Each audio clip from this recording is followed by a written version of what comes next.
I'm kind of like my own biggest fan when I'm making music. I'm just like, this is the sickest thing I've ever heard. I want to embrace that. That's inspiring. And please, Yeah. I was like, okay, that'll be my full moon ritual is channel that energy. Yeah, definitely. I think it's good to be your own champion.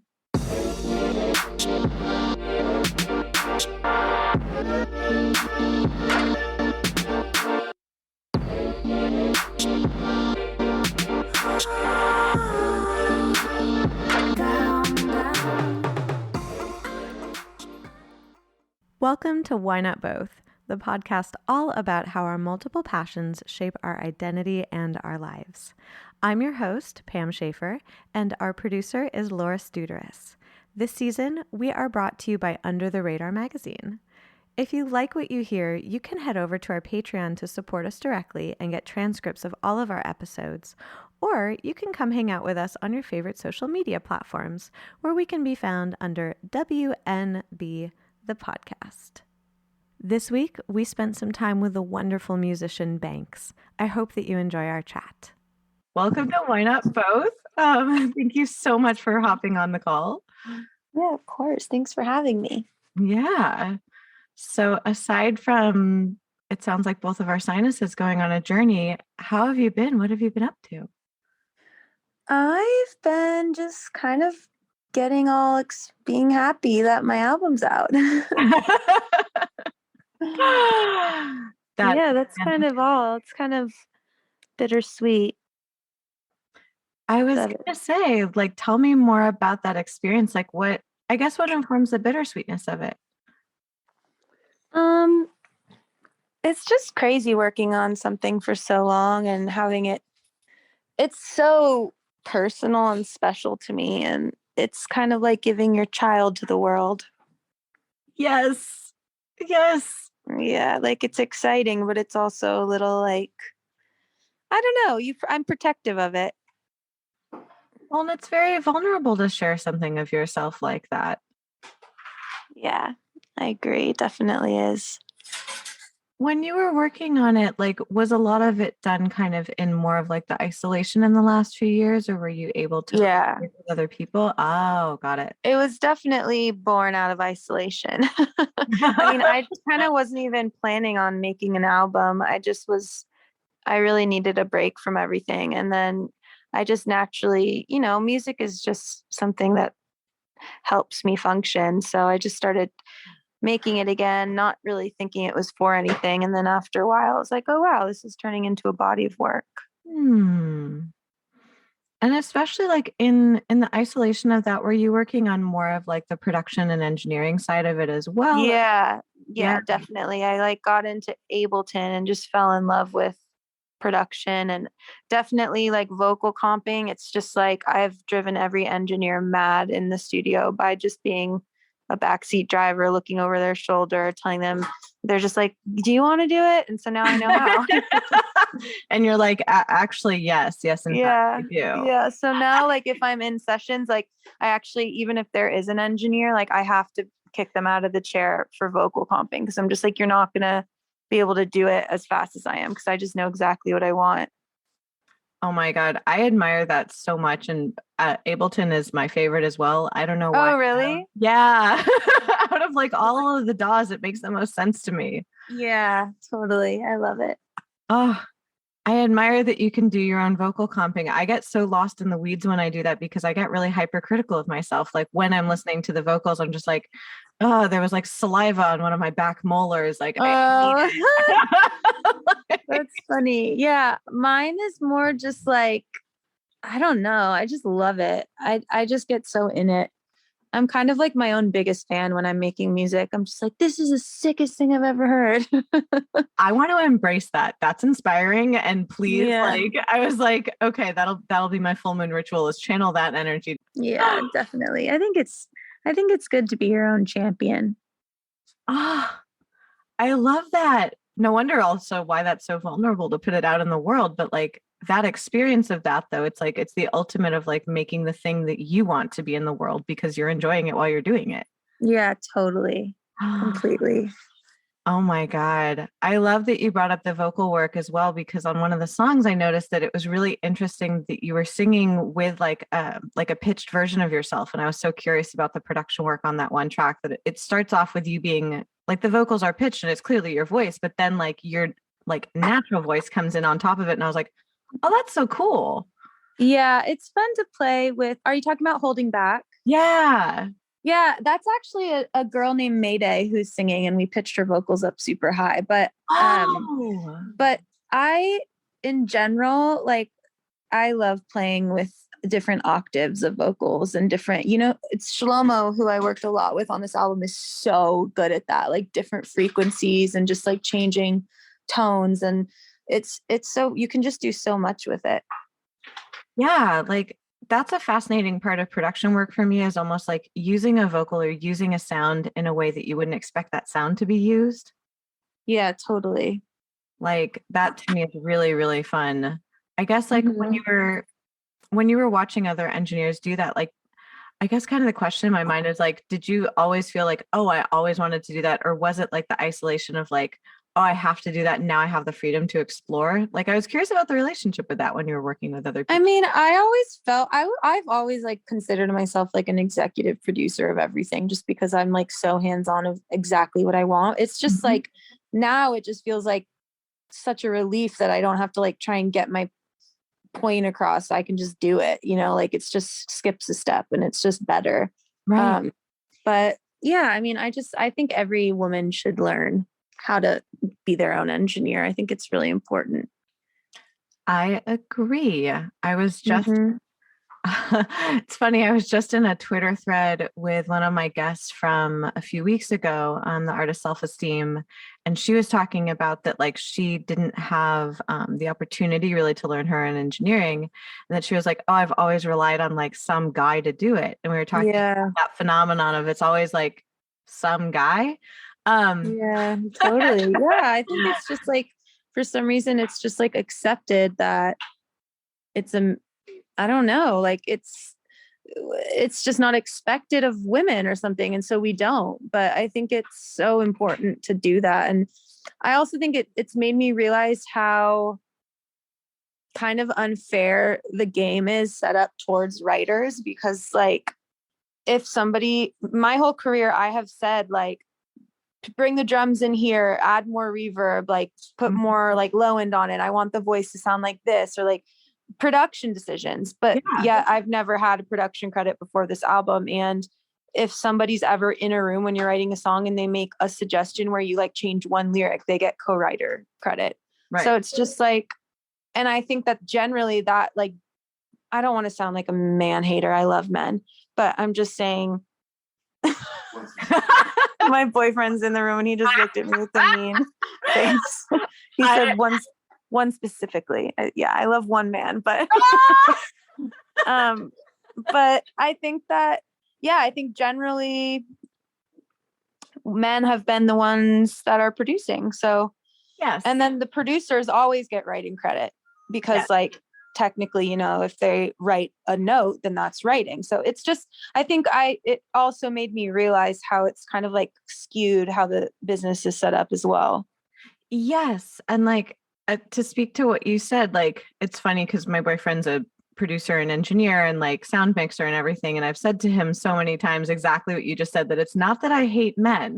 I, in fact, really like men, one in particular, but but it's that I hate the structure that's set up Yeah, that has an imbalance towards over the last like at least like several decades towards male producers. So it's not that yeah. we hate male producers; it's that the structure is set up in such a way that it gives a disadvantage to people who haven't been in the field in that way. And like, Totally, 100%. I totally agree. And I think if more women learned a type of production that they love, like Ableton, Logic, whatever, I yeah, think they would realize like I've been producing.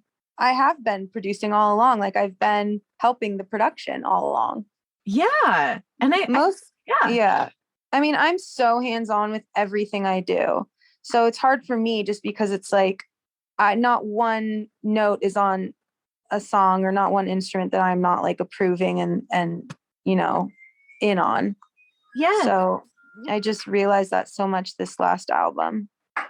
Well, and I think what you said is so important is that like oftentimes we're doing the work of it, but we don't realize that we're doing the work of it either because we haven't heard someone else speaking to it or it wasn't like modeled for us in that way, I guess. Like, Totally.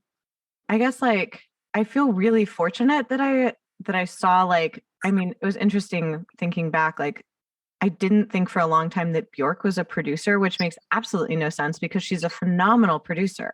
And like I remember when I read an interview with her when I was younger where she was describing actually her production work, I realized I was like, wait, she's doing production. And then it was like this moment in my head where I was like, am I doing production?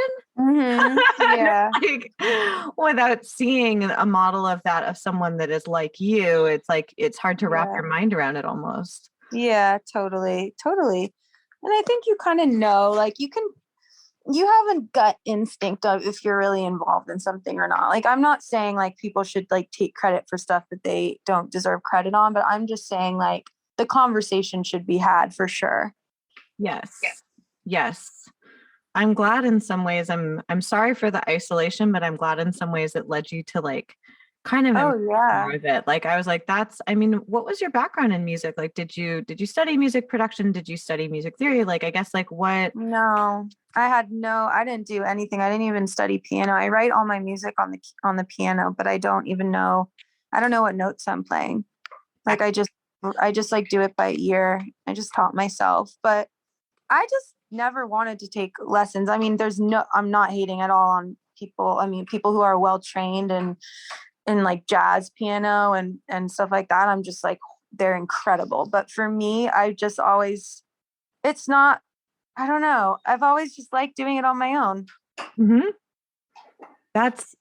I love that idea of also that it's like that you can do that and you can take that agency. Like I remember feeling scared actually when I did learn music theory that it would take that away from me because I usually play by ear as well, quite frankly. Like I learned how to read music, but I kind of ignored it when I was a kid because I just play the music. I'd be like, oh, I hear it. I'm gonna do it. Like, why would I do this the slow way?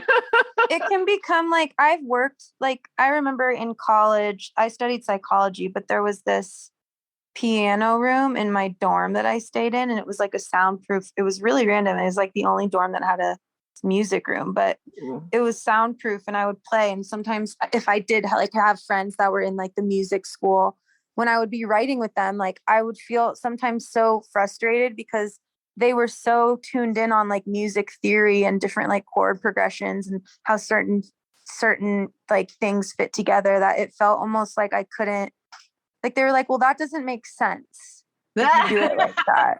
And I'm like, well, yeah, it does. And then it's like a lot, even my like lyrically, like I've had before like anyone knew who I was, like I just remember even my mom, like she was like, I have a friend who is like in music, like you should meet him. And I'm like, okay. And I remember I met him and I like played a song for him on the piano, and he was like, I think you really need to work on your lyrics because you do past and present tense like the whole time. You're like switching back and forth. And I'm like, what? Like, I don't give a shit. Like, and then like, I remember I left and my mom was like, you should listen to people's advice. And I was like, nah. If he was like, I was always really stubborn in that way where I was like, nah, I know more than you do about this because it's me. You don't know, like, you know more about how you make music. I know more about how I want to write music. That ties into exactly what you said about studying psychology is that like, I was like, spoiler alert, I studied psychology as well. I also work as a therapist. Yay. And part of that is like that the person. Oh, you work as a therapist? Yeah. Sick. Awesome. I always felt like sometimes I feel like I want to stop doing like music as my career and stop putting out albums. And then I always think that I would want to be a therapist, but then I'm so sensitive. Like, I feel like I would take it home. Like if I would be thinking about my clients all weekend and wanting to check up on them and like wondering how it went. And I just feel like I would probably go mad. I'm not good with like the boundaries within therapy and like client would be hard for me. I feel like it is one of the hard parts because that genuinely, I mean, that actually probably would make you a really good therapist is that like that feeling. Cause I have that about my clients and I've learned how to like, I've learned how to put it away essentially, where it's Mm. like I've learned like that's actually a good thing that I do have like strong attachments to the emotional well-being of my clients, which is like that's Yeah. actually what you want. Like at least that's what I want in a therapist. I want Yeah. like actually is like Yeah. caring about my well-being. Yeah, where it's not just like it is a strange relationship though. It's like caring really deeply about someone, but like not being able to know, like I don't know, not being able to actually be in each other's lives in that other way. And also like even if you care so much about someone, but then they don't know much about you, like as a therapist. So Yeah. it's like super interesting dynamic. It's a fascinating one, and it ties a lot into like obviously I make music as well, and so it's like it ties in, and that's fascinating that I was like, oh, I didn't know you studied psychology. Mm-hmm. That everyone is like an expert on themselves. Like that's how I Yeah. come into the therapy room, is that like I can have all of the thoughts and emotions that I want about what's going Mm-hmm. on, but ultimately the person that's in front of me is like they're the expert on themselves, and so my job in a way is to like help them kind of uncover the parts of themselves that they want to uncover and explore those parts. Yeah. It's And like, like of course, like you could be like, if someone's like, why isn't this working out? Like I've had so many of this happen, or so many, like why aren't relationships, and then you have then like maybe they aren't conscious of something, but it's like you yeah, help them find, well, what is like a, I don't know. So it's like sometimes it does really help having someone else help guide you to your own kind of realizations or whatever. But I yeah, think like for people who are really aware of themselves, like I'm extremely self-aware and I'm really analytical and I'm really sensitive. And so I'm very like, I don't have an issue with I don't know. I don't have an issue with like writing or acknowledging the dark shit or like whatever I'm really feeling, you know? yeah. And so having someone come in and be like, oh, you're swapping your tenses. You're like, that's wasn't a problem for Yeah. me. I like Yeah. It's like, 0% needed well, that input. yeah, exactly. And also it's funny because it's like a lot of the times, like before I, again, like before anyone knew who I was, like I would meet with occasionally, like if someone was like, oh, you should meet this producer, you should meet this person, like they would give me advice and they were just like old men or something. And I'm just like, what the fuck do you know about what I'm writing about? Yep. I was like, I relate to this so deeply. And by the way, like Yeah. hilariously, the podcast even started because I was like, oh, I want to talk to people with multiple interests. So when you said like, oh, like if I wasn't doing music, I'd do therapy, I was just like, hard relate, literally why the podcast exists. I was Oh just my God, like, that's so awesome. That's so um, awesome.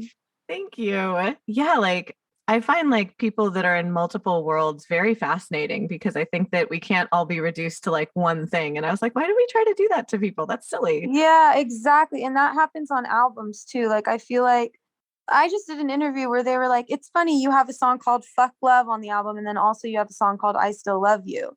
And I'm just like, okay, well, you can have different moods, different thoughts, different, like, it's not just one. And it's not like he was saying you can't. He just pointed that out. And I was like, it is funny how, like, I, I just think as humans, there's so many layers and moods and different, and you don't, and sometimes you don't mean what you say. Sometimes you say shit because you're trying to be like you're insecure about something, so you're overcompensating, or you're Yes. jealous, so there's like so many different things. And my favorite type of music is when you know that shit too, like you can hear that someone's saying something out of jealousy, or they're saying something out of like being insecure, so they're Yes. overcompensating. Like I just think that is more interesting than just like really just straightforward, because humans are so complicated, so music is too. Like if you're gonna like write about what your experience is as a human, like it's going to be layered. It's not just going to be like, I'm happy, I'm sad.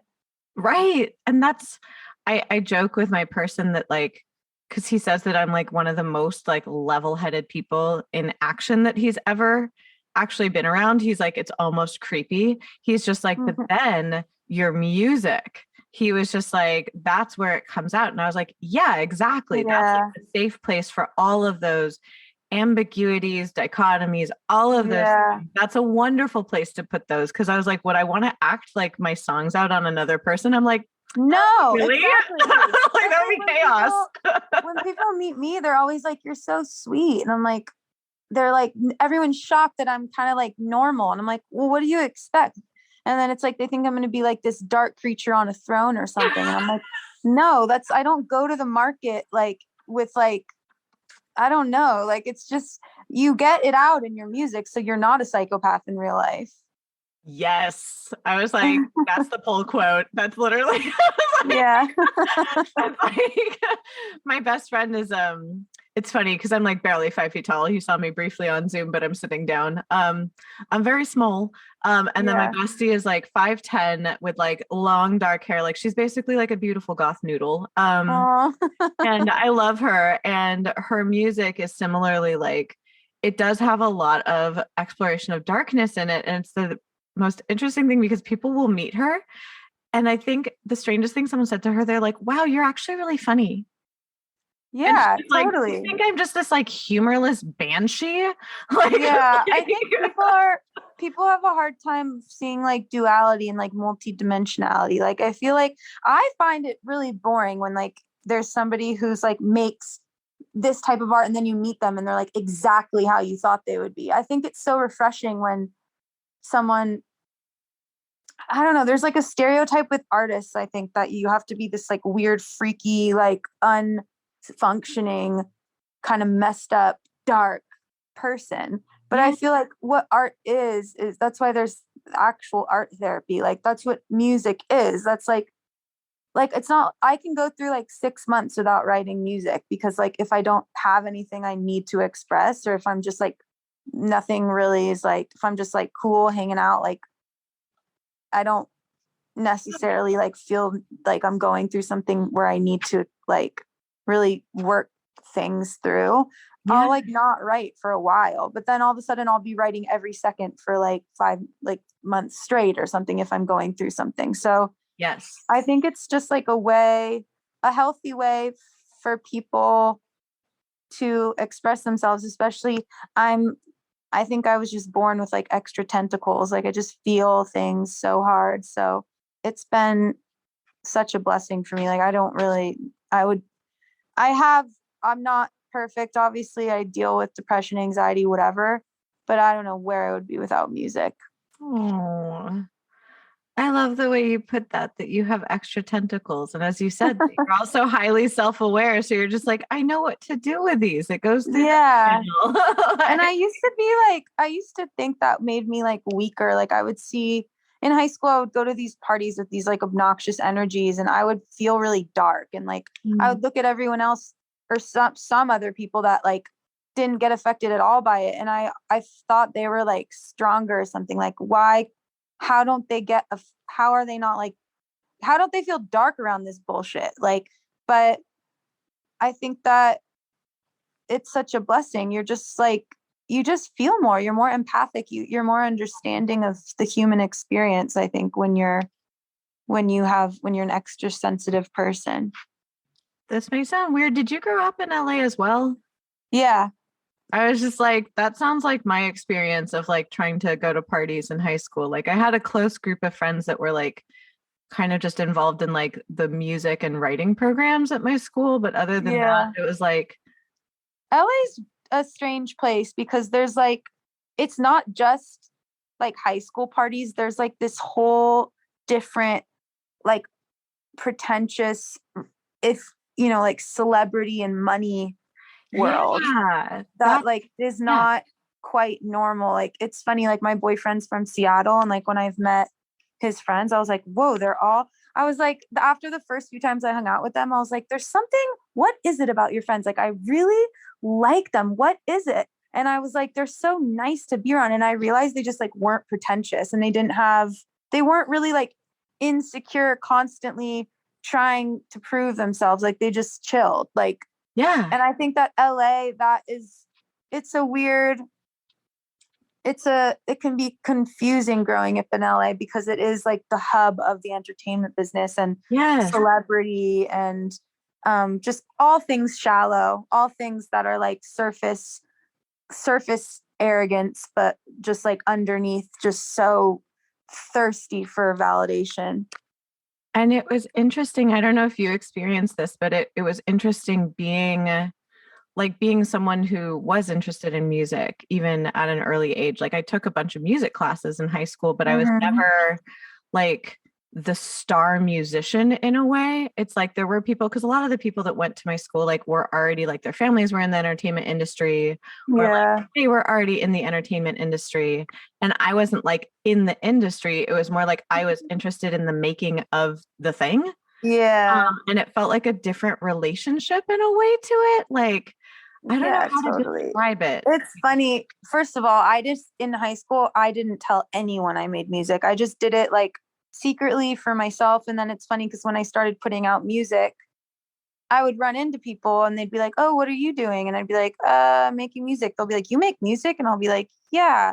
And then they'd be like, "Oh, well, like, what do you do like to make money though?" And I'm like, "No, Right. like that's what I do. I make music." And they're like, "Oh, like where can I hear it?" And then I'm like, "I don't know." They're like, "Well, what should I look up?" And I was like, "I guess just Banks." And they're like, "Wait, you're Banks?" Like they had already been like listening to my music and they're like, "You're Banks? Like you from like what?" Like it was really funny. Like even people I was close to.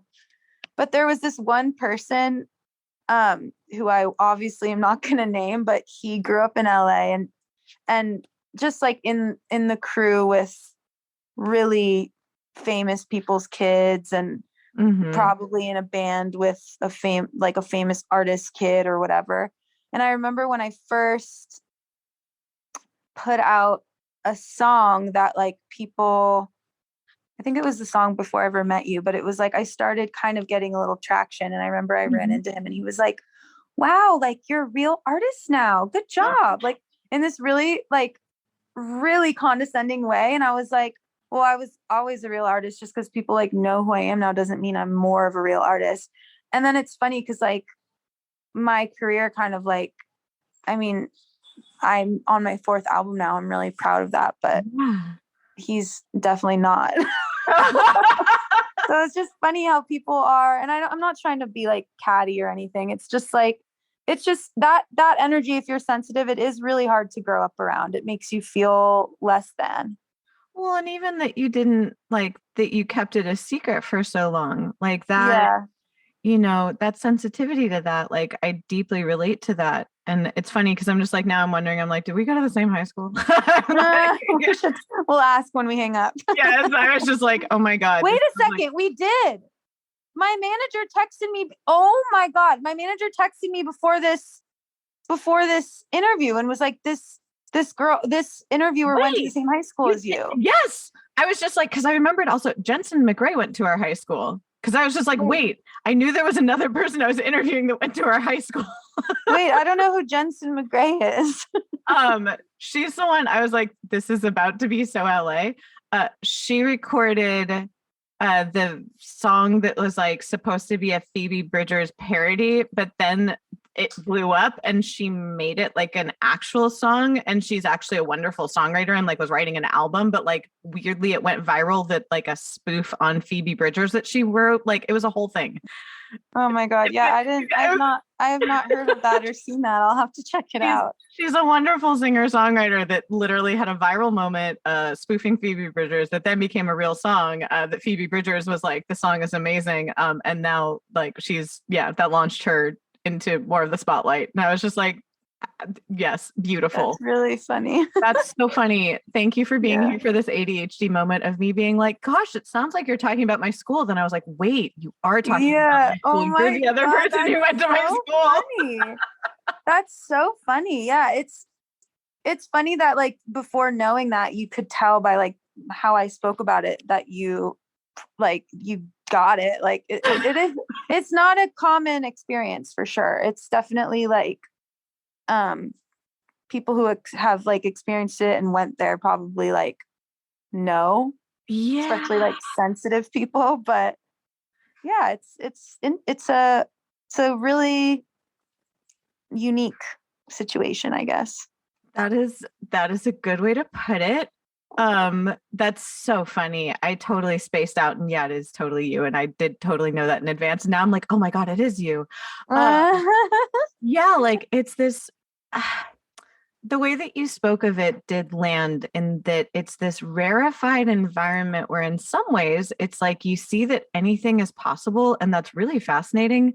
But also there's this, like you said, the insecurity and also the almost like invulnerability to the darkness, or like an embracing of things that are dark, or almost like, I don't know if nihilistic is the right word, but it's like that people embrace a certain amount of callousness that like I could not deal with. It was like people embracing a certain amount of distance from each other, but in a really glamorous way. And I was like, I can't do this. This feels really weird. What are you doing? Why are you relating to Yeah. people like this? This is so strange.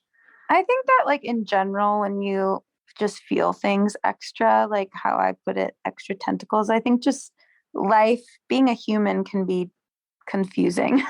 I Yes. think it's like it's for everyone and from every walk of life. I just feel like wherever you're from, it just can be like that. And I think that's why music is great because you can just write about it. And that's why music is great because you can like connect to anyone from any part of the world, like such different. I've met so many people that are in such different situations than I am in, but like my music resonates with them and it's just the most beautiful thing. So I think that it also like it's great that it could bring people together.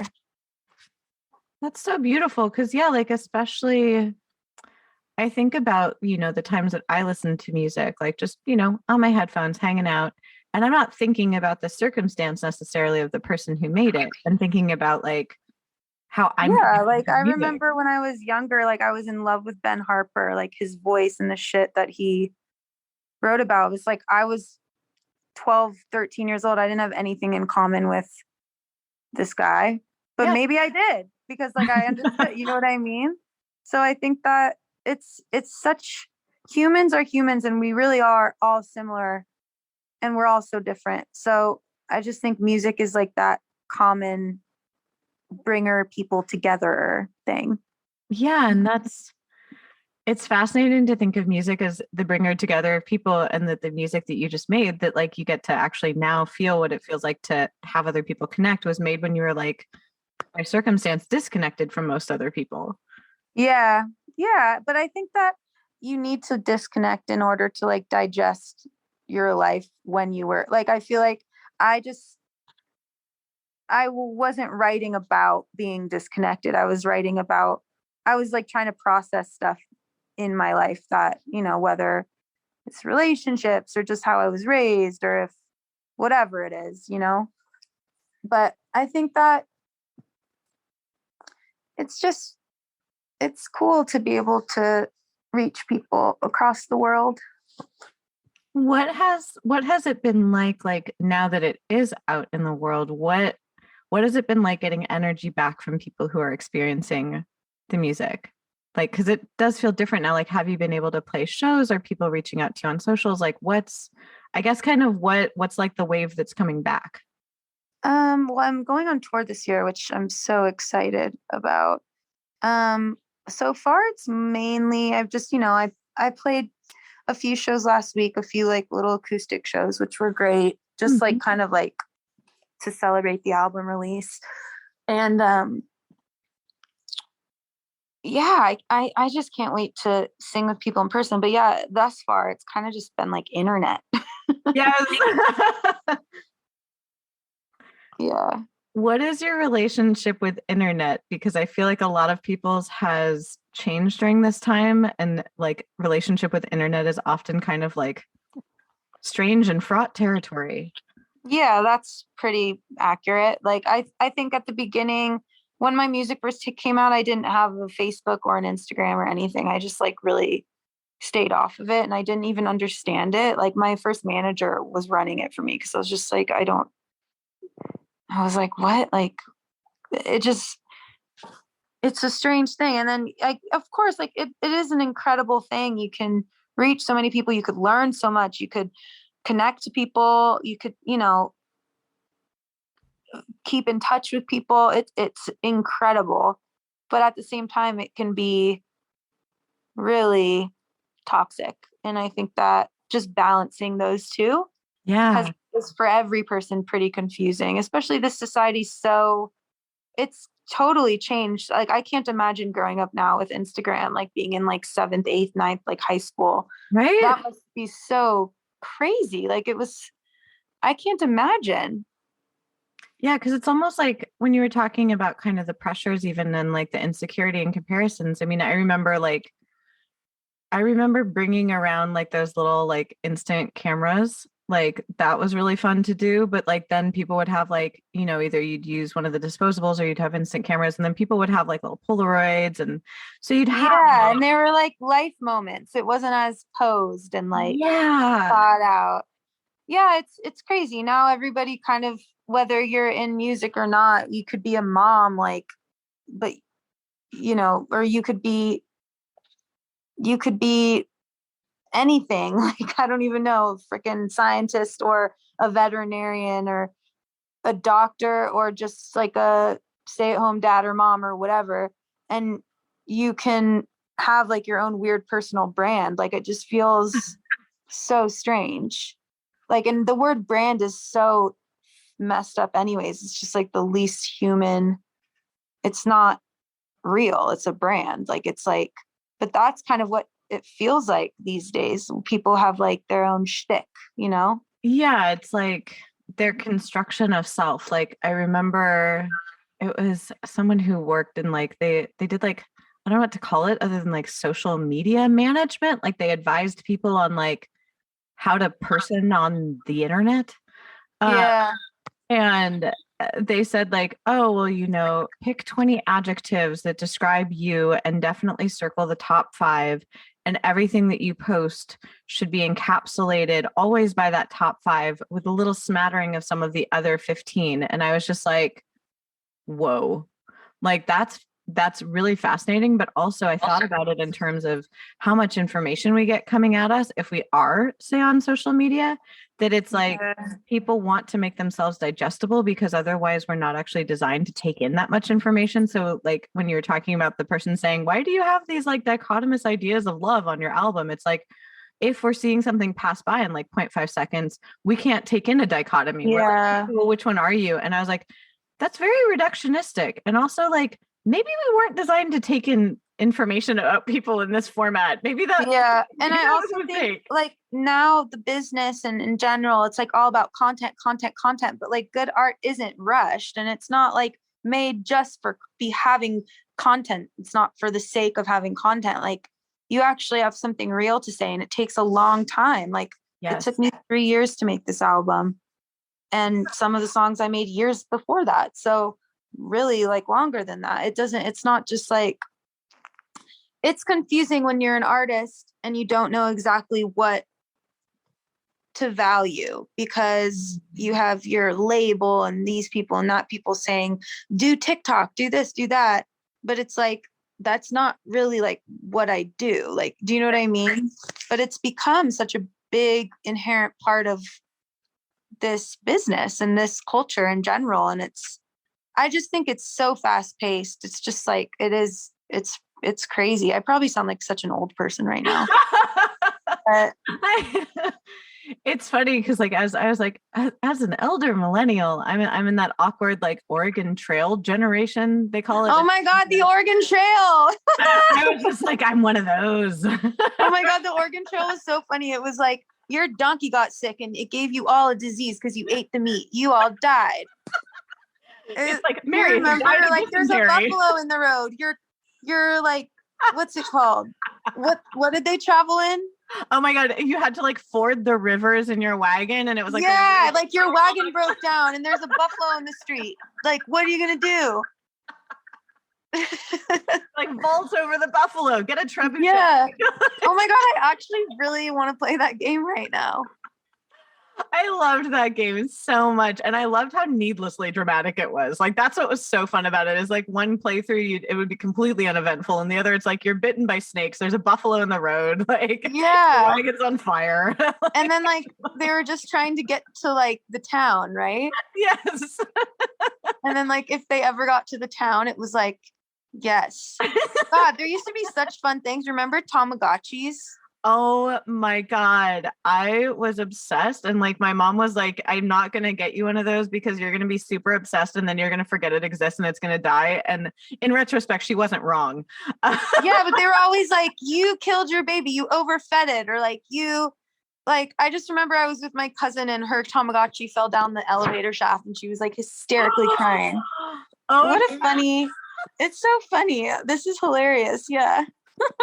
I miss like the chaos of early technology. Like the chaos of early technology was so good. Yeah. Remember AOL, AIM? Oh my God. And that horrifying noise that it would make when you would like sign online. It Yeah. sounded Or like if your crush signed on. yes. And you'd hear the little doorbell and then you're like, oh my God, are they going to message me? Should I sit here? Should I put an away message with really Yeah. poignant song lyrics or should I wait? Oh my God. It's so funny. There was the whole strategy. And like, even that's so funny. I hadn't even thought of that. Like the sound of like your person signing on, that it's like, there was almost this dance of availability where it's like, I kind of like what you said, that it's like this album took 3 years. It's like, you have to be available at that time. You're not always available. You're not always going to be on TikTok. You're not always, it's like, you have to. Yeah, but now it's like you have it. Yeah, it's kind of like it feels like, I don't know. It's confusing because I don't want to live my life on the internet. I want to be present because it really does just take you out of being present. Yeah. Like you're not going to enjoy your dinner if if you're like looking at how many views something got that doesn't have anything to do with your dinner, but or the people you're with, so yes. And it's yeah. I mean, there's so many studies that say like social media, since social media has exploded, there's like more anxiety, more this, more that. Like it is not natural for our brains to be digesting. It's not natural for us to know what like everyone we've ever met is doing.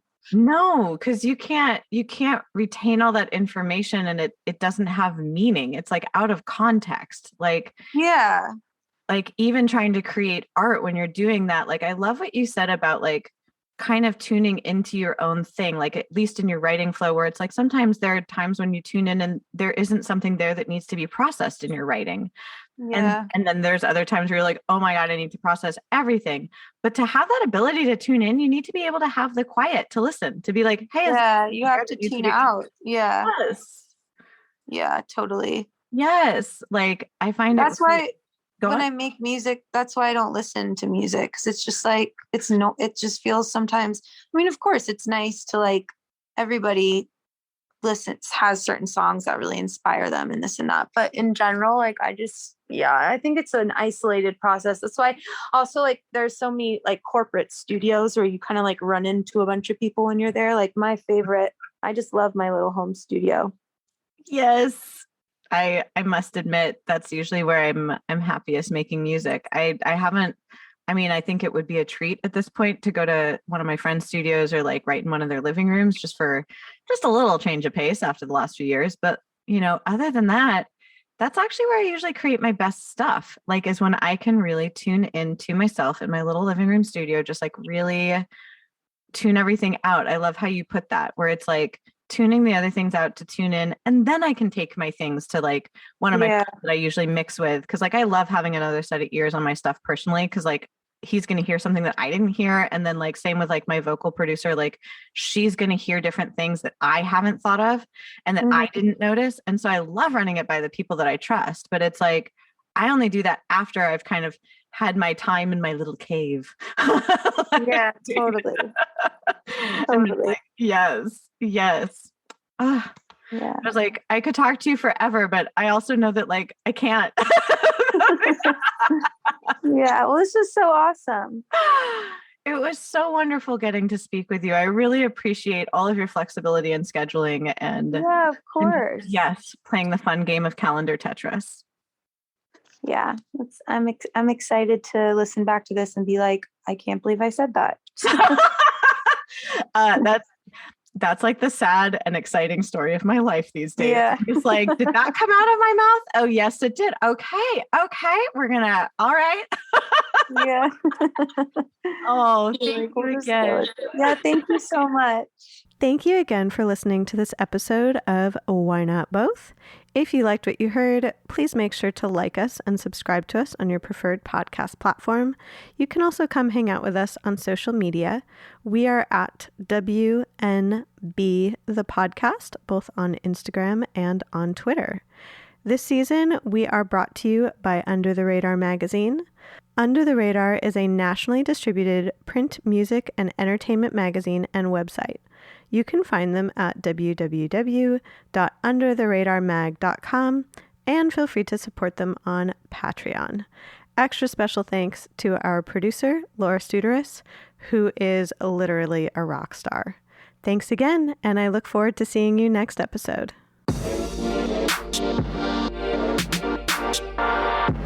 Thank you.